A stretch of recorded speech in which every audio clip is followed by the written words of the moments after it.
Hello everyone, my name is Mimi and welcome back to my channel. As I've grown older, I've come to realize the importance of letting go, particularly when it comes to aspirations and goals that may not align with life's unfolding path. While some dreams may fade, there's one that still burns brightly within me: to attend the prestigious Met Gala and have the opportunity to dress a guest in one of my own designs. The Met Gala, hosted by the Metropolitan Museum of Art in New York, stands as a pinnacle event in the world of fashion, not only celebrating artistic expression, but also raising funds for the museum's annual costume exhibition. Renowned as the biggest night in fashion, the gala offers designers a platform to push the boundaries of creativity unlike any other red carpet event. Some of my favorite looks from the Met Gala red carpet include Lady Gaga in 2019,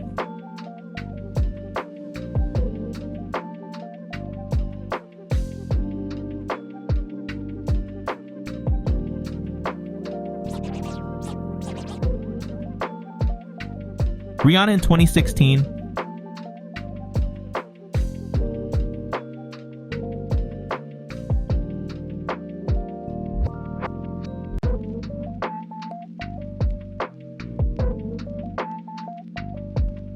Rihanna again in 2018.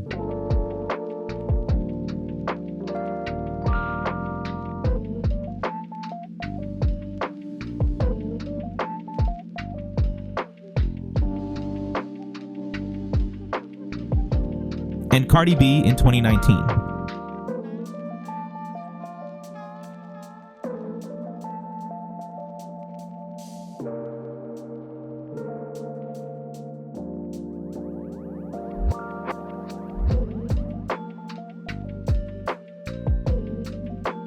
Last year, the Met Gala paid homage to the legendary fashion icon Karl Lagerfeld, who had passed away in 2019. Renowned for his innovative designs combined with his fearless personality, which sometimes shrouded him in controversy, Lagerfeld was often hailed as the Emperor of Fashion. He steered iconic luxury brands like Fendi and Chanel to unprecedented heights, single-handedly transforming them into the powerhouse labels they are today. I particularly adored Lagerfeld's work with Chanel.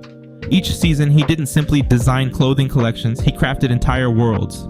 A true creative genius, his vision extended beyond fashion to encompass music and set design as well.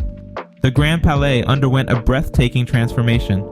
It became a fantastical underwater landscape, a bustling superstore stocked with Chanel-branded goods,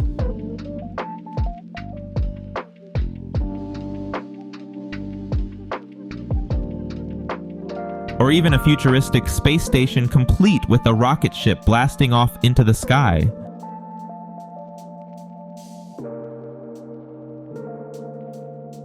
Needless to say, I was beyond excited to witness how other designers would pay homage to Karl Lagerfeld's legacy with their unique interpretations. And let me tell you, the red carpet did not disappoint. Some of my favorite looks came from Gisele Bündchen, Cardi B, Nicole Kidman, Kim Kardashian, Jenny, Jeremy Pope, and Rihanna. My absolute favorite look, however, was worn by Dua Lipa, who graced the event in the finale wedding gown from Chanel's 1995 Haute Couture collection. This exquisite tweed dress, originally showcased by supermodel Claudia Schiffer on the runway, boasts an amazing silhouette reminiscent of the 18th century robe à la française. Despite its comparably simple appearance, there was something about it that captured my attention, and thus I was inspired to recreate this iconic look on a doll. For this project, I decided to use Rainbow High's 24-inch or 60cm Amaya doll. It's finally here, my big Rainbow High Amaya doll. When I first got into customizing dolls, I had this grand idea that I'd be all about those big dolls, you know? I figured, hey, if I'm diving into fashion, let's go for those 1/3 scale dolls. But then reality hit. Big dolls mean big expenses, and let's face it, big storage space, which, surprise, surprise, I don't have. But you know what? There's just something about working on those bigger dolls that I absolutely love. It's like they exude this powerful vibe with their size.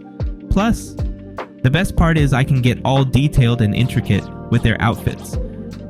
I am always amazed at the quality of articulation on Rainbow High dolls, and this big doll was no exception. I sanded off her painted on underwear and I might also have to sand off these seam lines. Alright, so to get the doll ready for the makeover, I decided to pull her hair back into a cute little ponytail, and then, well, it was time to say goodbye to that gorgeous rainbow hair. Sorry, Amaya.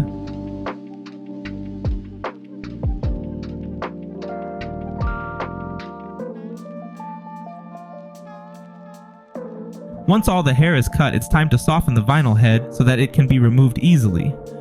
As a big doll, the head also seems quite dense, so I might have to take my time until the vinyl is completely soft. Boiling the head didn't work as well as I expected. After a couple of frustrating attempts, I decided to separate the doll's head from the body at a later stage. I cut a hole into the back of the doll's head and removed the eyes by popping them out from the inside. Using pure acetone, I removed the doll's factory face-up. Although the glitters were stubborn, with enough acetone and elbow grease, I managed to remove them all. For small crevices, like the inside of the mouth, I used pointed sharp tools to ensure thorough cleaning. Our canvas is prepped, nice and clean. Alright, time to get creative with pattern making. Since this doll is larger than life, we've got plenty of room to craft garments that fit just right. But before we dive into designing, we've got to prep the canvas. I'm wrapping the doll's body with cling wrap to keep it safe from scratches and stains.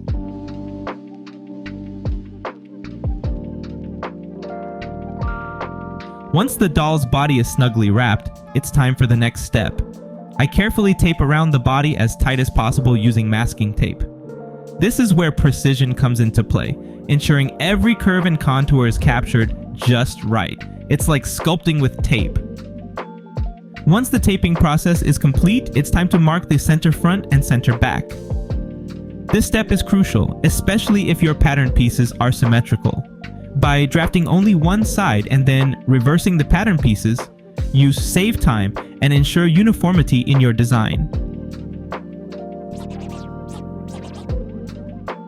I decided to use line tape to mark the centers and then went in with my fine liner to map out the seam lines.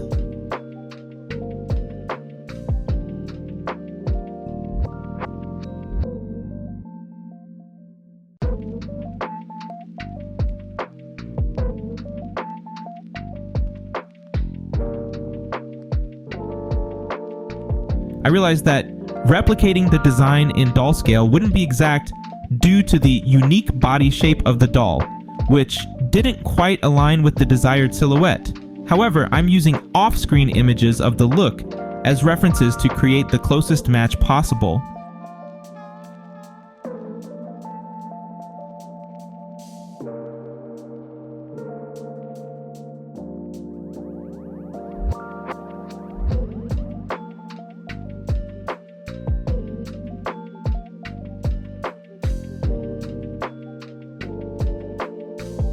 Once I was happy with the placements of the seam lines, I labeled them and then started to cut them off the doll's body.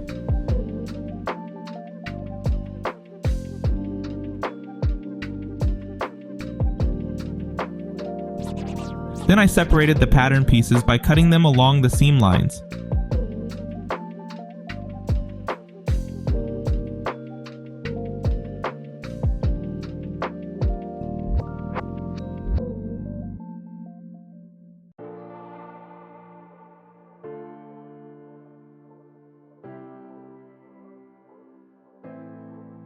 Now, I am transferring the pattern pieces onto a cardstock paper, then I am going to use a curved ruler to make the lines tidy.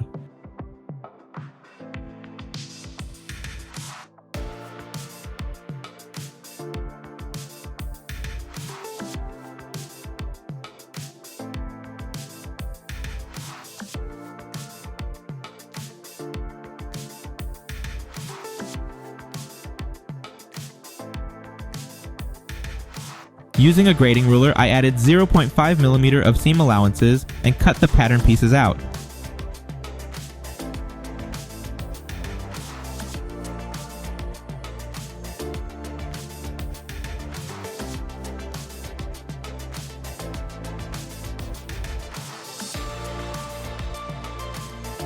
To make sure the fit is perfect, I trace the pattern pieces onto a sheet of calico fabric to make a mock-up.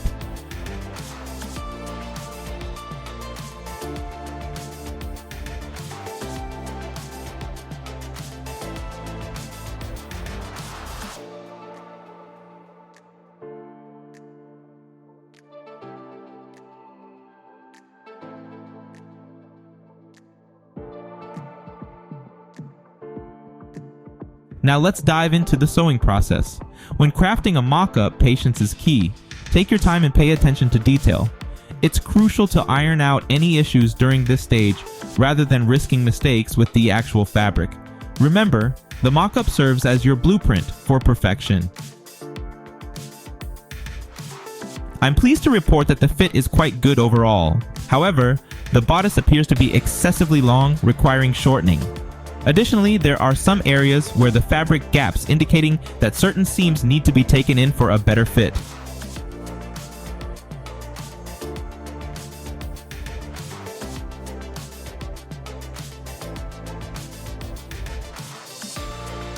I use pins to take in the seams where there are gaps, and then I make corresponding adjustments to the paper patterns accordingly.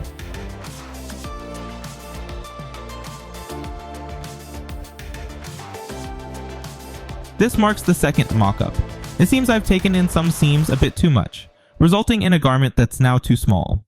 Additionally, the length still requires further shortening. Now this is the final mock-up. I didn't anticipate making 3 mock-ups for doll clothes, but it does make sense. The human body is pliable in some ways and can be molded into shape, but since a doll's body is made of hard plastic, it's less forgiving. The clothes need to be a perfect fit. They literally need to fit like a glove.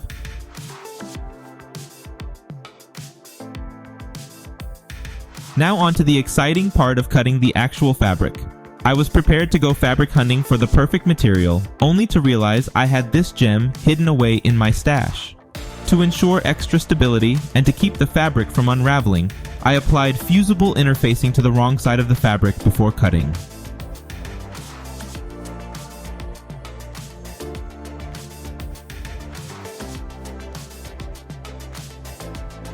Now it's just a matter of tracing out those pattern pieces on the wrong side of the fabric and cutting them out.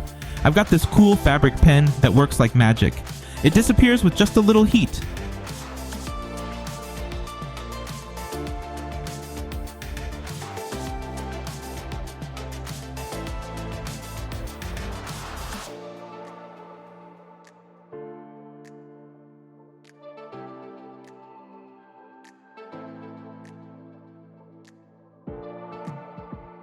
When you're cutting out the pieces, be sure to label each one with its part and which way is up or down.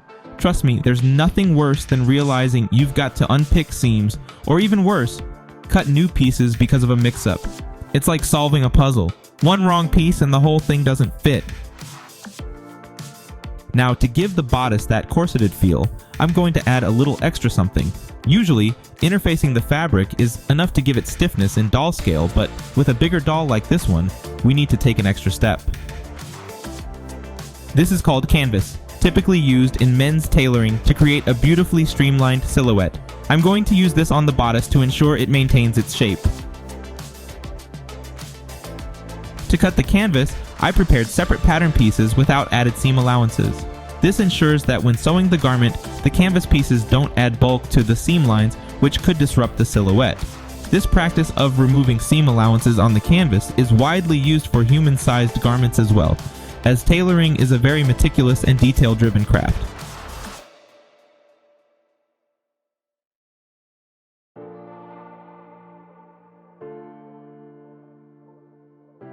Once all the pieces are cut, I place the canvas piece on the wrong side of the corresponding fabric piece. It's important to ensure that the canvas piece sits in the middle, leaving consistent seam allowances on the actual fabric.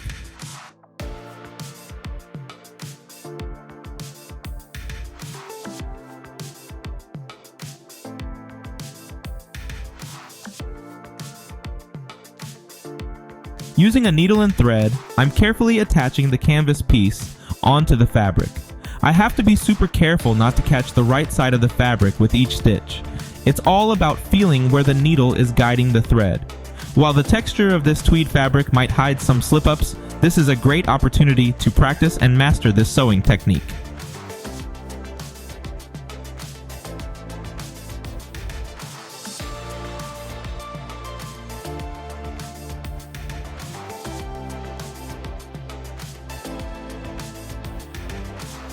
It took me a while, but I've just finished sewing on all the canvas pieces onto the fabric pieces. And let me tell you, there's something truly exhilarating about watching your handiwork come together so seamlessly like this. It's like watching a puzzle piece fit perfectly into place. And it's such a satisfying feeling knowing that each stitch brings me closer to completing this fabulous creation. With all the canvas pieces securely in place, the only thing left to do is assemble the bodice, and let me tell you, the extra steps I took totally paid off. Now, the original design boasts that signature Chanel braid trim and fringes. I considered buying a ready-made trim, but in terms of scale, it just wouldn't do justice to the overall look. So I've decided to get creative and craft my own braid using acrylic yarns.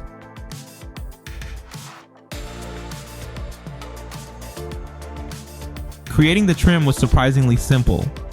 I used 2 black yarn threads and 1 white yarn thread and braided them together. The only challenge was dealing with the long continuous threads of yarn, which tended to get tangled at the other end, but with patience and perseverance, I managed to create the perfect doll scale braid trim.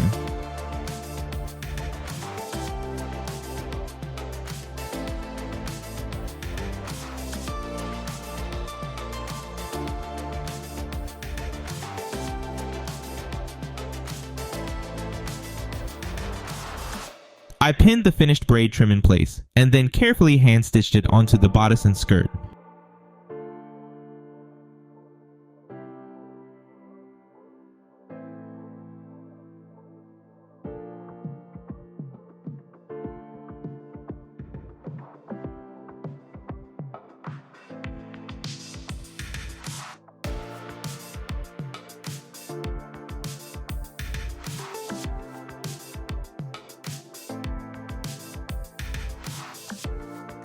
For extra fullness and drama, I decided to cut the skirt in a circle with a train.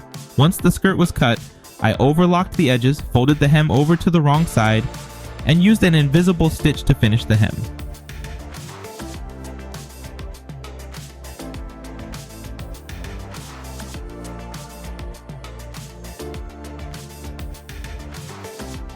The invisible stitch, also known as the blind hem, is used to create a nicely finished hem with no visible thread. The principle of the stitch is the same as the one I used to secure the canvas pieces onto the fabric. You're securing the hem with tiny individual stitches that only catch the wrong side of the fabric. It's a subtle yet effective technique that adds to the overall polished look of the garment. And now, here's the finished garment. While it may seem simpler compared to some of the others I've created, it incorporates a wealth of my hand sewing skills. Even if the intricacies aren't immediately visible, all the techniques I've used come together to produce a more polished and refined piece. It's a testament to the craftsmanship and attention to detail that goes into every creation. I debated whether to go through with this process, but ultimately I felt compelled to do it. Here I am, rigorously sanding off the seam lines on the doll's body. While it might seem unnecessary since the doll will be wearing a full-length gown, I simply want to ensure that every detail is perfect. Also note that for filming purposes, I sanded some off indoors, but most of the sanding was done outside. Now onto the face-up. To ensure symmetry, I crafted templates for the eye lines. Using a double-sided tape on thick paper, I sketched the desired shapes for the eye lines, cut them out, and removed the protective film of the double-sided tape to adhere the template onto the doll's face.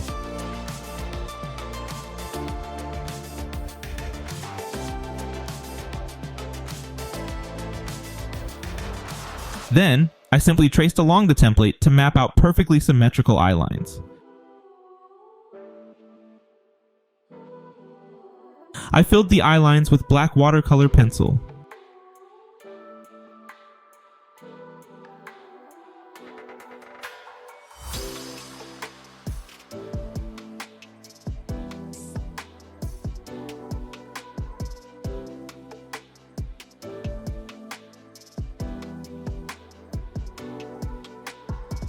For the eyebrows, I created a stencil template.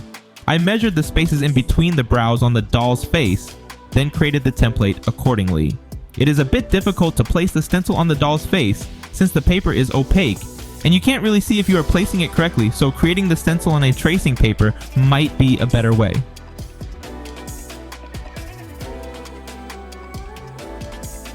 Using a brush and soft pastel dust, I started to build up the eyebrows. I really wanted very smooth transition of color from brown to black, so I took extra care when I was placing the colors.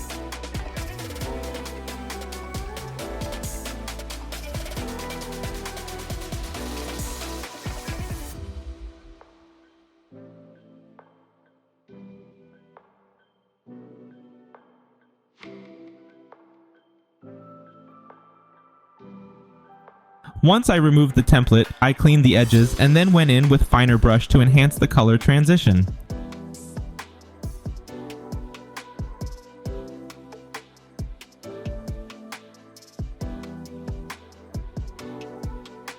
I wasn't trying to make the doll look exactly like Dua Lipa, but I was referencing her images off screen. I noticed she had smoky eye makeup on, so I blended the harsh edges of the eye line using soft pastel.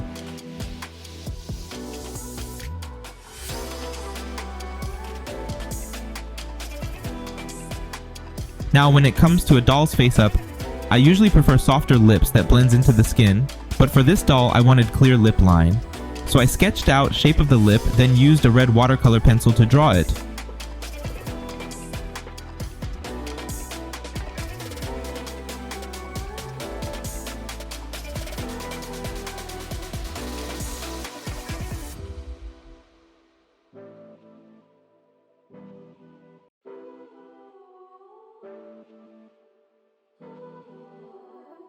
Using soft pastel in various shade of the doll's skin tone, I added blushing and defined the features.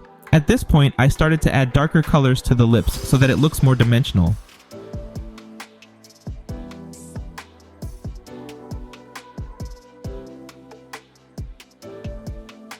Here I am using my tiniest nail art brush and pigment lifted directly from the watercolor pencil to add details to the open mouth.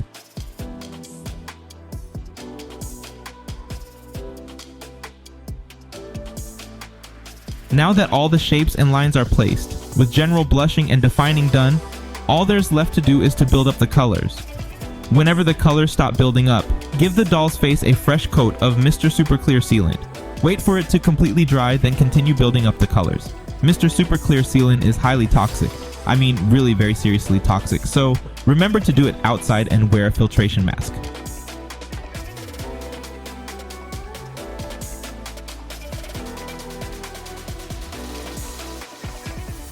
Once I was happy with the face up, I moved on to the detailing stage. At this point, I bring out tiny details like lip creases and individual hairs of the eyebrows using watercolor pencil and acrylic paint. After I was happy with all the details, I gave the doll's face one last coat of Mr. Super Clear Sealant and added fake lashes to the eyes. For her eyes, I bought this pair of glass eyes from my favorite doll supply shop. The eyes fit perfectly, but I noticed that too much of the sclera is showing, which is giving me the crazy eyes. I found even bigger eyes online, but they cost $80 a pair, which is the amount I wasn't ready to spend.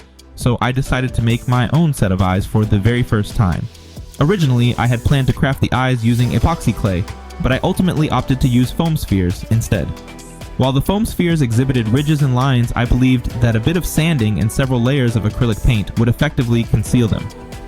Using a thread spool of the perfect size, I pressed it into the foam sphere to create a circle. Then with my X-Acto knife, I carefully cut around the circle in an inverted cone shape to create space for the iris. Then I carefully sanded the foam sphere a little and coated it with several layers of white acrylic paint to create perfectly smooth surface.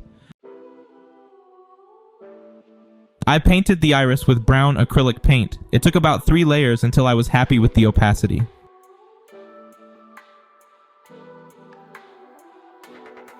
I used black soft pastel dust to outline the iris and to create smooth transition of colors.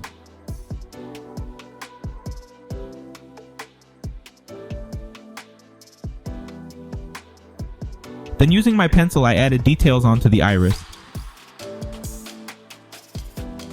I found this pearl button at my local dollar store and thought it would be perfect as the pupil.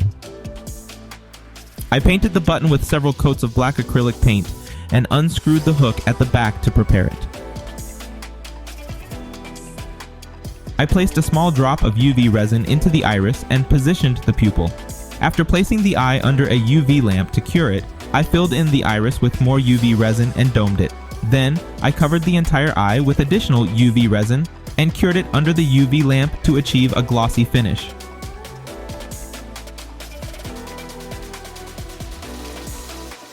As you can see, my first attempt didn't turn out well. The UV resin wasn't evenly distributed, causing the eyes to look uneven. So, I made new sets of eyes more carefully off camera and ended up using them for the doll. And here's the doll with her face up complete and her head attached to the body. I also blushed the body using soft pastels, and I'm thrilled with how everything came together. Now, on to recreating Dua Lipa's iconic Tiffany's diamond necklace. The first attempt didn't quite capture the essence, so I made another one using stunning rhinestones, and I couldn't be happier with the result.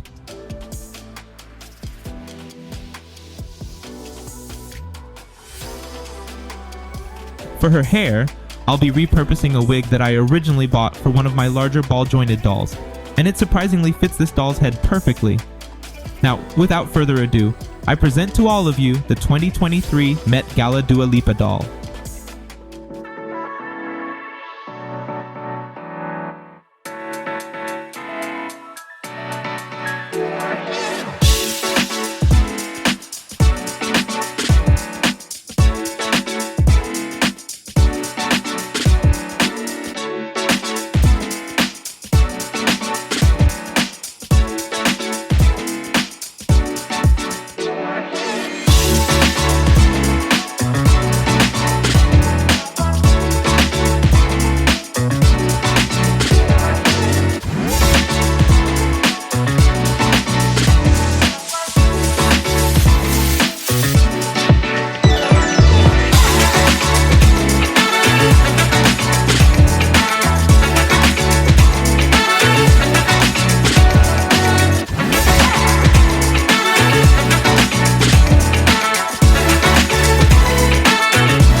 Thank you so much for tuning in and watching this video.